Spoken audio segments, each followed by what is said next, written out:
Yes, I think this is a very well thought out event, and considering the widespread of speakers, uh, you have serving service chiefs, retired service chiefs, besides huge experts in various fields, uh, many veterans.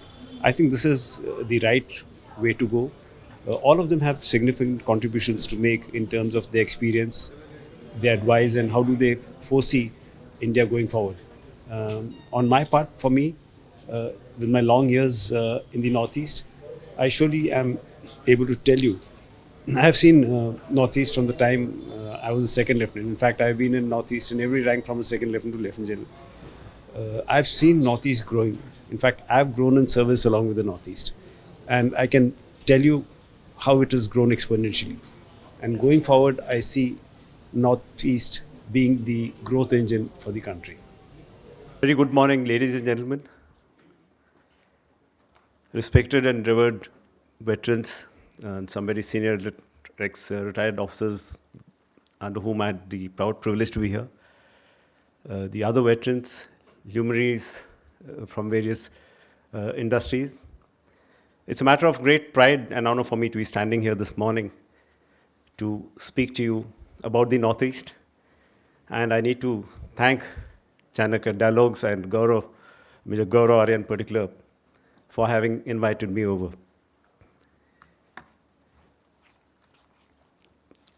In my vast experience in the Northeast, in fact, this is my 21st year, there are quite a few things that I've learned. And the first thing that I want to tell you is, even before I set course, is I don't in some way agree to this caption which says, "Long road to peace," and I'll tell you why. But before that, let me come to the Northeast. I just want to show this map for people who are not aware. That I'm sure there's some of you. So these are the 8 states in the Northeast. If you start from the west, Sikkim, Arunachal, Assam, Nagaland, Manipur, Mizoram, Tripura, and Meghalaya. This part of the country was always in the news for the very wrong reasons. Considered remote, poorly connected, insurgency prone, and always called as a disturbed area. The people of this area, again, looked different. They spoke languages which were very different. Culturally, they were totally different. History of this region was hardly ever taught to us in our school books. And geography of this place is beyond comprehension even to people who are sitting here. Let's all admit that. So the area in public mind space was very limited. However, there are 2 things I wish to highlight here. First is that for about 150 years, this region was at the forefront of development. Till independence, that is when a cartographic insertion happened, a new country got created, East Pakistan, now Bangladesh, and that's how this rest of this part of the country got cut away. And from this Siliguri corridor, where you see this arrow, just a 22-kilometer stretch. I also want to show you a map of the physical map. And what I wish to highlight here is there are actually only 2 very broad plain areas. One is the Brahmaputra Valley, which you see in the north in Assam, and then Barak Valley, which is in the south. Of course, you have plain areas in Manipur and Tripura also, but fundamentally these are the 2 areas. So let me also say that while this was considered remote, it's not remote anymore. You may say a long road to peace. We are at that road now. The future is here and now. The change or the changes that have happened in the recent past here are phenomenal. Both of scale and the pace of changes have been immense. So this is how I've structured the presentation. Don't get too worried about the number of points. This is the slide having the largest number of bullets. Hereafter, the other map slides are just showing you the maps. So I assure you, I don't attempt to put you off to sleep. Let me begin with the history part. Like I said, there's not much known about the history. I will just flag 2 or 3 important historical events in the Northeast. And let me begin with the Home Dynasty. How many of us here know that the Home Dynasty in the Northeast, plains of Assam essentially? Yeah, thank you. This dynasty ruled for 600 long years. And in this 600 long years, let me highlight the battles that they fought against the Mughals. They fought the Mughals for 67 years. And in 67 years, there were 18 attempts made by the Mughals. The fiercest being in 1670, 1671, when Aurangzeb was ruling from Delhi. You had this huge force of 30,000 people, 30,000 foot soldiers, and about 18,000 cavalrymen who tried to attack the Ahom kingdom, which was headquartered at what is now Guwahati. And on the banks of Brahmaputra, this huge force was defeated by a force of less than 10,000, led by brave Lachit Barphukan. Not very many of us know this. The second important historical milestone that I want to flag is of the third, or the Anglo-Manipur War of 1891. Now, this battle, or this war, is seen also by many historians as a culmination of the first war of independence, which was 1857, also called by the Britishers as Sepoy Mutiny. So 1891 was culmination of that battle. 1891 was also the culmination of assimilation of the entire Indian nation as we now know. So what started in the Battle of Plassey in 1757, it ended in 1891. Again, this is a perspective which is not known to many. This is the geographical context, again, just for people who are not aware. Just see where it lies. And some important issues are there on the lower left side. 263,000 square kilometers, which is just about 8% of the geographical area of the country. Population, just about 4%. International border, 98% of the borders are with other countries. There are 5 countries: Nepal, Bhutan, China, Bangladesh, and Myanmar. So only 1 to 2% of geographical area is all that this area shares with the rest of the country. Some other features that I want to tell you here is about the demography particularly, that 68% of the population of the Northeast resides in Assam. In terms of tribes, you all associate Northeast with having so many tribes. Assam has about 20% population of tribes, while Mizoram has about 96%. In terms of population, the density of population in Assam is about 340 people per square kilometers, while in Arunachal Pradesh is as low as 13 people per square kilometers. There are a total of about 220 ethnic groups, more than 250 languages, each very diverse from the other. And for religions, all the religions that are there in the rest of India are also here.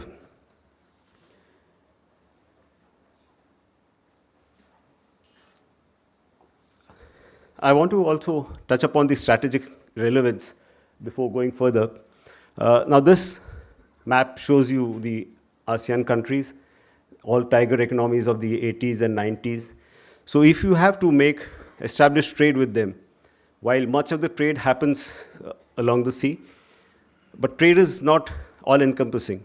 You need people-to-people contact. You need people to move on the roads. And if that has to happen in the ASEAN countries, it is through the Northeast. Now look beyond the Northeast. Today, if you talk of starting from Obama's pivot to Asia, then AUKUS, you talk of the Quad, then you talk of Asian century. All that can happen only if you have a stable Northeast.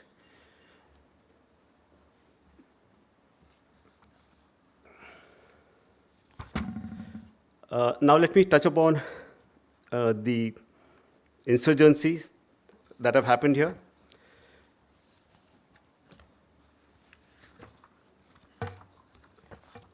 Right. Uh, you all know of multiple insurgencies that happened here, beginning with the Naga insurgency in 1956. From there, you had insurgencies in Manipur, in Mizoram, in Assam, in Tripura, in that order. But all those things are now a thing of the past. Peace has come to a very large extent, and this graph, in some way, will show you the incidence of violence, how much they've reduced. From a peak of about 800 to 900, which existed a few years ago, today it has come down to about 158 acts of violence. In terms of casualties, again, you see where it was 150, 160, thereabouts. The last year it is only 14. And when I say casualties, it is all encompassing. It is the civilian population, it is the militants, and it is the security forces. Now, all this has happened because of the large-scale operations undertaken by the Indian Army and Assam Rifles, and I wish to give credit to both.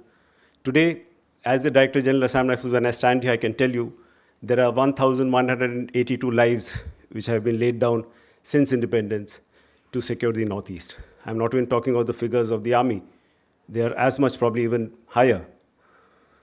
But more importantly, today what has happened is also that the people have, a realization has come the way of people that it is only peace that will take us forward. I now come to certain Government of India initiatives, and let me begin with the strategic rail links. Now, if you see on this slide, I'll not go into the details of the places where the new railway lines are coming. But let me tell you, there is a strategic railway lines, multiple of them which are coming essentially into Arunachal. And the cost of all these projects is more than 50,000 crores. In another 4 to 5 years' time, you'll see the kind of difference that it makes to our strategic calculus. In addition, we already have 4 railway lines going into Bangladesh. There's another which is coming from Agartala to Akhara, which is further west. This will transform trade that happens between India and Bangladesh. There are 2 things which the government primarily did. One was the creation of the Northeast Council in 1972, and then later a separate ministry called as the Donor, or also Development of Northeast Region. This ministry got created sometimes in 2004. Now, these 2 institutions are fundamentally the ones that have been helping peace, not just peace, development happen in this region. Some of you would not know that 10% of all budget of all ministries is allotted for the Northeast, and any unspent part is supposed to be utilized the next year. The donor ministry, which I spoke of, that has launched multiple schemes, and these are related to electricity, marketing, handicrafts, finance, medical, all of them. I'll not go into those details, but yes, these have made a lot of difference. Let me talk of some of the road links that have come up.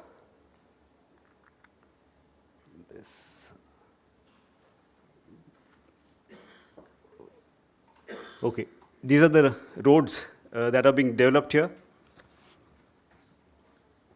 Again, what I wish to tell you is there are some very important highways which are coming up.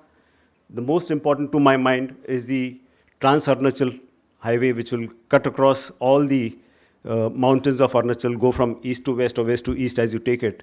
This is going to be about 2,500 kilometers long. And something similar is now also planned for Nagaland. You have a highway which is likely to come from Mon in the north of Nagaland to Awanku, which is to the south. Do pardon me about this slide, Okay, I also want to touch upon these two highways. One is the Trilateral Highway. This will connect up Imphal. It will go till Thailand, Bangkok. But see the possibilities that it opens up.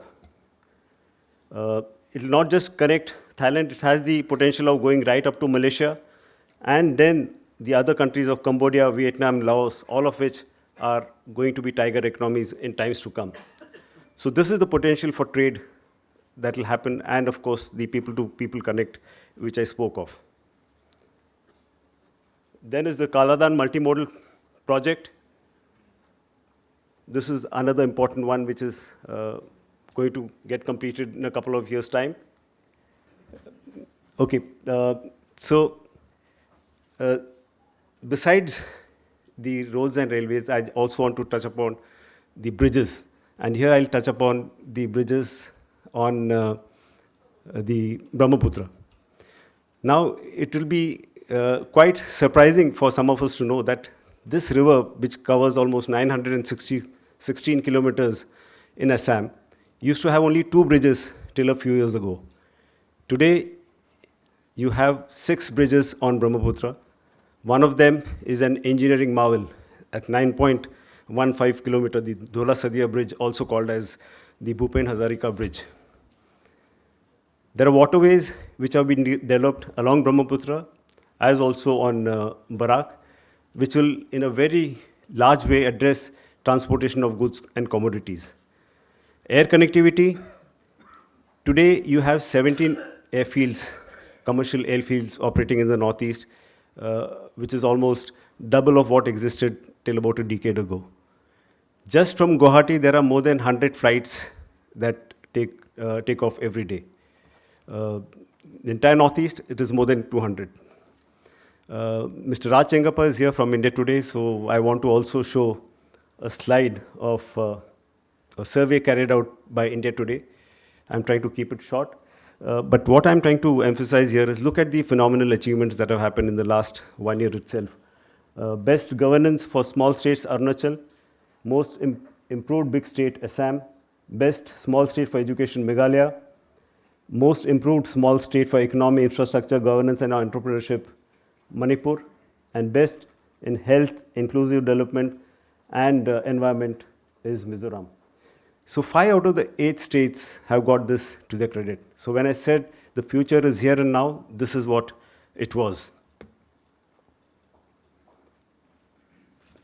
Okay, now let me come to the last part of my presentation in so far as what do I see, how do I see Northeast developing in the future. While I said there is a lot that has happened, but there are certain important issues which I want to flag here, which I'm sure the government would have taken notice of. And the first point, of course, is good governance.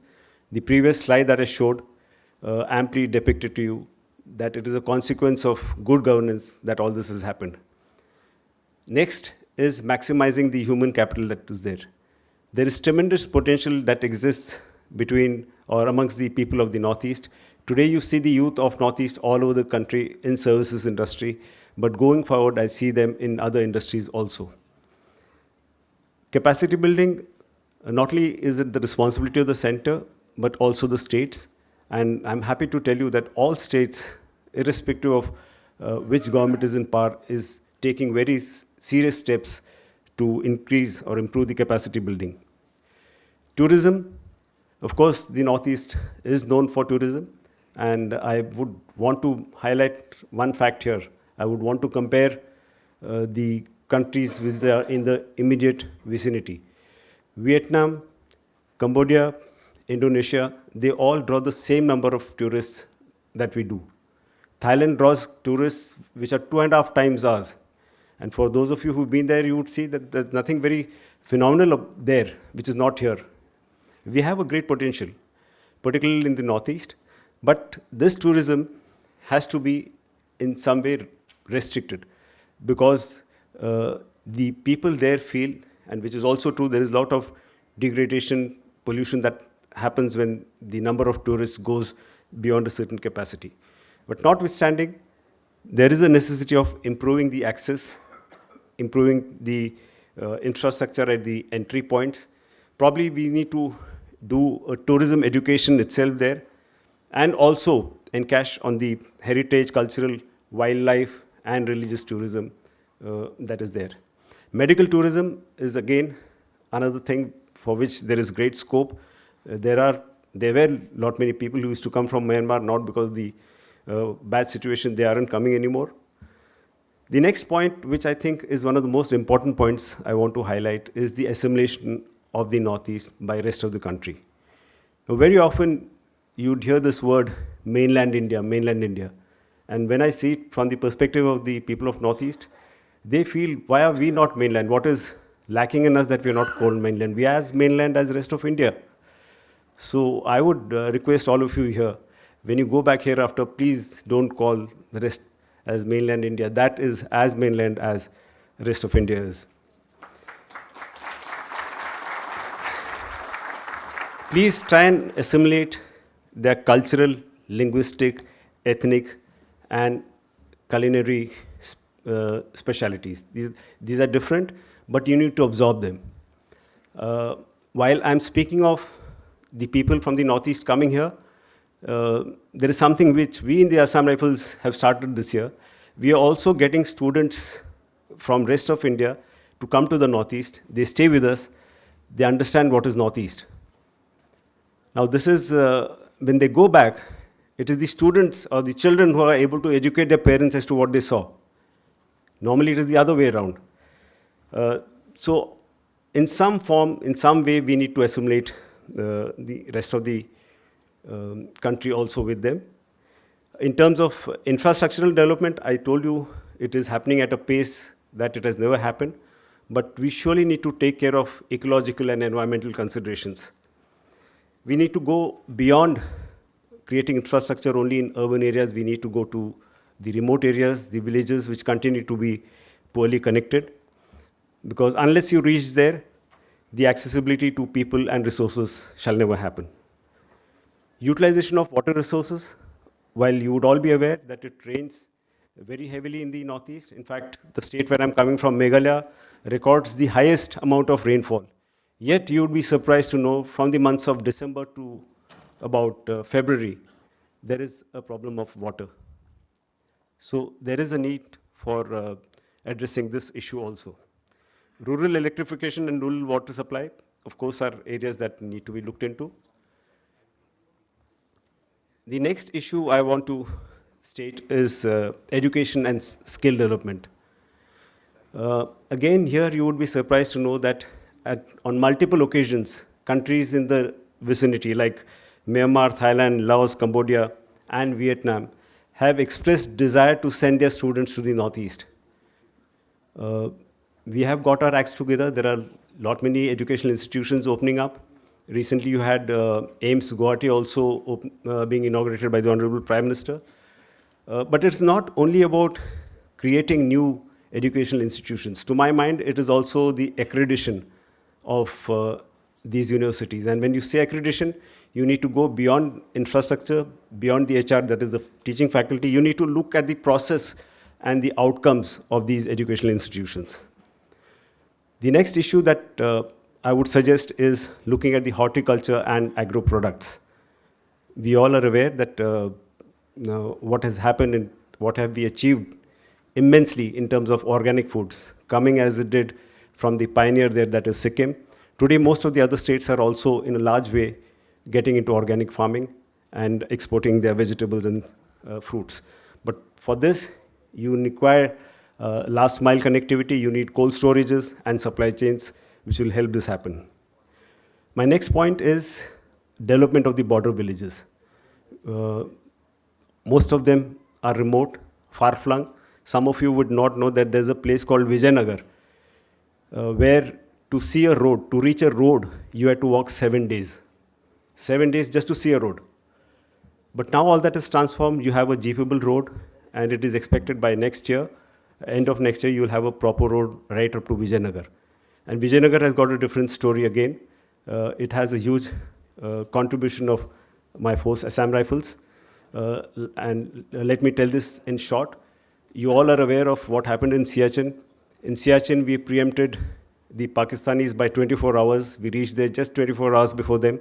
Something similar happened way back in 1961 when there were Chinese making forays across in Myanmar. There was a sizable group of about 3,000 people, most of them armed and Chinese, who were planning to get into this Vijayanagar, but was forestalled by the then IG. Then the head of the force used to be an IG. He led an expedition, walked for 3 months through thick jungles, went and established an Assam rifle post, and that is how we showed our presence there. If you had not gone there in 1961, 1962 would have been a very different story. The Chinese would have come from there, and all our defenses along the higher reaches of Arunachal Pradesh would have been redundant. They would have reached Guwahati Strait. So this is another story which is fundamentally not known, but we are trying to showcase. So border villages is where this all started. Next issue is on green energy. A lot is being spoken about that. And I want to give you certain figures here. The potential for hydropower is 3,500 kilowatts, megawatts, 3,500 megawatts. For bioenergy, it is 276 megawatts. For solar energy, hold your breath, for solar energy, it is 62,000 megawatts. Megawatts is what the potential is. There is an issue of interstate disputes which happen.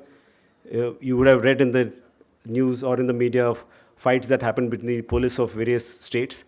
But I'm glad to inform that 2 states have already signed agreements, Assam and Meghalaya, and very recently Assam and Arunachal Pradesh. They've resolved all the border disputes they had amongst themselves, boundaries that is. Similarly, there is some dispute which exists between Assam and Nagaland and Assam and Mizoram. Going forward, this also I'm sure will get resolved. And all of this has got to do with Assam being the mother state, the other states got created post-independence. Healthcare, pharma and wellness, again there is tremendous scope for this given the multiple varieties of of the plants and forests that exist there. Sports and entertainment. I don't have to touch upon this much. In the Northeast, every house, every person in the house is interested in some sport, and so is the case with entertainment. You go to Nagaland, you go to Mizoram, every house will have a guitar. There is tremendous scope of breaking up musicians from there. And sports, of course, there's no football team, there's no boxing team, there's no shooting team which can happen without people from the Northeast. And my final point is, again, being a military man, I want to bring out, is the rehabilitation and resettlement of the militants who have surrendered. There are a large number of them in the last decade. There's so many of them who have come over ground. Right now, we do give them financial packages to settle them, but that's not enough. There is a necessity of getting them some skill sets, some education, so that they join the country's mainstream as normal citizens. In conclusion, the few issues that I would like to flag, and this is the first one, is at the cost of repetition, please ensure the emotional integration of the people from the Northeast. They feel left out, but things are changing, and I'm glad it's changing. And it can change further only if people, I see a large size of youngsters here, if you people at least decide to go and spend 2 to 3 years in the Northeast, just see the change that it will make, just see the transformation that will happen to you. The achievements of the Northeast youth itself has to be applauded. I think they've done phenomenally. They've gone beyond sports today. They're not just again in the service industry, they're in other industries also. The overall development of Northeast is essential. It's a precursor for our Act East policy. And I've already showed you the strategic relevance. If you have to act East, it has to go through the Northeast. If you have to make great forays in trade, you have to first make that happen in the Northeast. And finally, at the very beginning, Mr. Talwar did speak of growth, of 40 trillion growth that he sees. I think by the time we reach there in 2047, you will see it will be Northeast which will be the driver of change. It will be the harbinger of change, and it is the Northeast which will help us take there to a very great extent. Thank you. Jai Hind.